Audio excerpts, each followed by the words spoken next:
আপনি না আপনার আমাকে ডিআরএ আমাকে- সার্টিফিকেটটা দেখুন। আপনি কে অথরাইজেশন আপনি আছেন আপনাকে হ্যাঁ, দেখাবো? অবশ্যই আরবিআই বলে।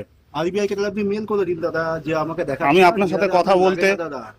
আপনি বলছেন এল আমার এন্ড টির ডিআরএ লাগে লাগে না, না, এল এন্ড টির লাগে না। লাগে না, আপনি আপনি মেল করে দিন, ঠিক আপনি আছে, আপনি কমপ্লেন করে দিন। হ্যাঁ, এনবিএফসি তে ডিআরএস আচ্ছা, লাগে না। তাই প্রবলেম নেই। আপনার সাথে আমি কথা বলতে বাধ্য নই। কেন? না, আপনি কারণ আমি ডিআরএ কোম্পানি সার্টিফিকেট অথরাইজেশন নই। না। আমি আপনি আইডি কার্ড নিয়ে আসছি, আমি আপনি দাদা, আপনি আমাকে স্পেসিফিক আমার অথরাইজেশন লেটার দেখান। আপনি কে দাদা? অবশ্যই আমি আইডি কাস্টমার, কার্ড দেখিয়েছি, আমি আপনি authorization কাস্টমার, letter আমি আমি কেন করতে যাব? আপনি তো ডিফল্ট করছেন। হ্যাঁ, অবশ্যই ডিফল্টারের বাড়িতে আসতে গেলেই এগুলো লাগে। হ্যাঁ, ডিফল্টারের বাড়িতে আসতে গেলেই এগুলো লাগে। কি কি লাগে শুনে একটুখানি আপনার। ঠিক আছে, I card, specific authorisation letter আর ডিআরএ সার্টিফিকেট নিয়ে আসুন। তারপর কোথায়?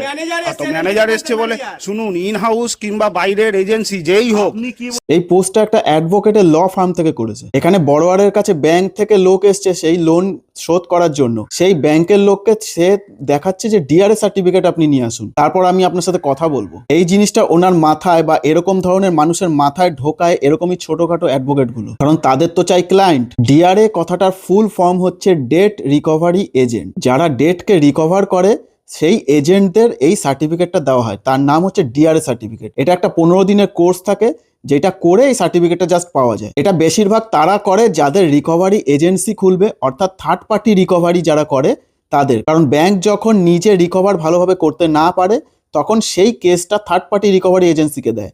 তারা তাদের মতন করে সেই রিকভারি করে, এবং সেই রিকভারি করার জন্য যেই অথরাইজেশনটা থাকে তাকে বলে ডিআরএ সার্টিফিকেট। এটা বেশিরভাগ ক্ষেত্রে যে এজেন্সি ওনার হয় তার কাছেই থাকে।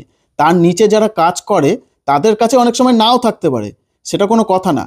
কিন্তু একটা জিনিস তো স্পষ্ট যে এই ডিআরএস সার্টিফিকেটটা থার্ড পার্টিদের কাছে থাকে, ব্যাংকারদের কাছে থাকে না। বা যেই সব ব্যাংক বা ফাইন্যান্স কোম্পানি নিজস্ব রিকভারি চ্যানেল রয়েছে, অর্থাৎ নিজস্ব রিকভারি টিম রয়েছে, তাদের কাছে থাকতে পারে। তার মানে কি এটা যে আমি যেই ব্যাংক থেকে লোন নিয়েছি সেই ব্যাংকের ম্যানেজার আমার কাছে এসে যদি লোন শোধ করার কথা বলে সেটা ইল্লিগাল? এবার বলি কি করে এই সব লোকেরা বেশি চালাক হতে গিয়ে অলরেডি বোকামোর পথেই যাচ্ছে। লোন শোধ করার মতন পরিস্থিতি অনেক সময় মানুষের নাও হতে পারে, হঠাৎ করে মানুষের ঝড়ঝাপটা কোনো সমস্যা হয়ে যেতেই পারে। কিন্তু বেশিরভাগ মানুষ এখনকার কি করছে, তার জন্য ধরছে কোনো অ্যাডভোকেট, আর অ্যাডভোকেট তাদেরকে বোঝাচ্ছে যে এই সব লুপহোলগুলো আছে, এই সব লুপহোলগুলো আপনি ইউজ করুন, এতে কি হবে আপনি টাইম পাবেন। তাই সেও তার কথা শুনে সেই অ্যাডভোকেটকে ফিস দিয়ে সেই সব লুপহোলগুলো ইউজ করা শুরু করে দেয়। এতে ব্যাংকের সাথে রিলেশন খারাপ করে, আর ব্যাংক আরো চেপে বসে যে এর কাছ থেকে তো আমাকে রিকভার করতেই হবে, আর সেই সাথেই তৈরি হয় যুদ্ধ। বড় আর অ্যাডভোকেটের কাছ থেকে উপদেশ নিচ্ছে, আর ওইদিকে ব্যাংকও তার পিছনে পড়ে আছে। এতে কি হচ্ছে, অ্যাডভোকেট বারবার তার ফিস তো খাচ্ছে, কিন্তু শুধু জাস্ট টাইমটা পিছনে হচ্ছে, তার সিভিলটা একদমই লোতে চলে যাচ্ছে। আর ব্যাংকের সাথে যে রিলেশনটা খারাপ করছে, সেই ব্যাংক কিন্তু পরে তাকে ভালোভাবে কনসিডার করবে না। আলটিমেটলি এইসব করে না, এইসব অ্যাডভোকেট গুলো আমাদের পাবলিক মানি কিভাবে মানুষ মারতে পারে সেই সাহায্যটা করছে। আসলে অ্যাডভোকেটের তো এখন কম হচ্ছে না, যে কেউ শোনা যাচ্ছে কেউ অটো চালাচ্ছে, কেউ চালাচ্ছে, তারাও একসময় নাকি ল প্র্যাকটিস করেছিল। মানে এক একটা অ্যাডভোকেট তো এখন এরকমও দেখা যায় যে দেখলে ভক্তি হবে না, জুতো ছিঁড়ে যাচ্ছে। তো তারা কি করবে? ক্লায়েন্ট তো খুঁজবে, তাই না?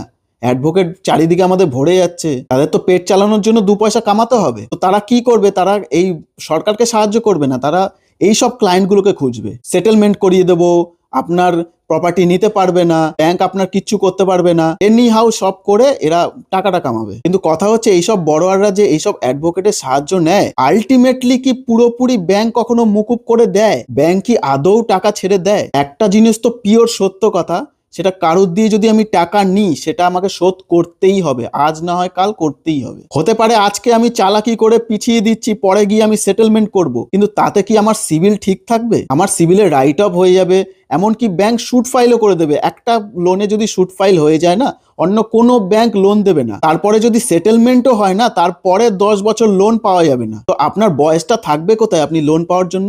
এরা এটা বুঝছে না, এরা লং টার্মের জন্য নিজেরই ক্ষতি করছে, কিন্তু মাঝখান দিয়ে অ্যাডভোকেট কিন্তু তার ফিস খেয়ে ঠিক নিজের কাজ সালটে নিল। এরকম যদি 5 জনের কাছ থেকে খেতে পারে সে হয়ে যাবে। এইসব অ্যাডভোকেটের কি ক্ষমতা আছে এই বড়োয়ারদের আবার 5 বছর পর লোন পাইয়ে দেওয়ার? এইসব কথাগুলো চিন্তা করা খুব দরকার। ভিডিওতে যেই ব্যক্তি ওনার সাথে এইভাবে কথা বলছে, তার জায়গায় যদি উনি বুদ্ধি করে নম্র হয়েও কথা বলতো বা উনি নিজের সমস্যা বলতো, তাহলে কিন্তু আজ সেই ব্যাংকের সাথে ভালো রিলেশন হতো। ব্যাংক যদি সত্যিই বুঝতে পারে যে হ্যাঁ এনার সমস্যা চলছে, এনাকে আমি কিছু কনসিডার করি, ইনি অল্প অল্প করে টাকা দিক, সেটাও বেটার। যেই টাকা আমি অ্যাডভোকেটের সাথে উপদেশ দিচ্ছি সেই সবের জায়গায় তো আমি কিছু কিছু করে টাকা দিতেও পারি। অনেক ম্যানেজার আছে সেগুলো অ্যাকসেপ্ট করে, তাতে সম্পর্ক ঠিক থাকে। কিন্তু না, এসব নিয়তে ঢুকে গেছে যে পাবলিক মানি মেরে কিভাবে গর্বের সাথে সেগুলোর আবার লজিক বের করা যায়। তাই বলবো আশেপাশে এইসব জিনিস যদি দেখেন কখনোই এইসব জিনিসকে সাপোর্ট করবেন না। আজ যদি এইসব জিনিস বেড়ে যায় তো সেই যে টাকা ব্যাংক আমাদের ইন ফিউচার যে লোন দেবে সেই লোনের ইন্টারেস্ট রেট বাড়িয়েই কিন্তু তুলবে। ঘুরে ফিরে সেই টাকা আমাদের সবার মাথার উপর দিয়ে যাবে, কারণ এটা আলটিমেটলি পাবলিক মানি।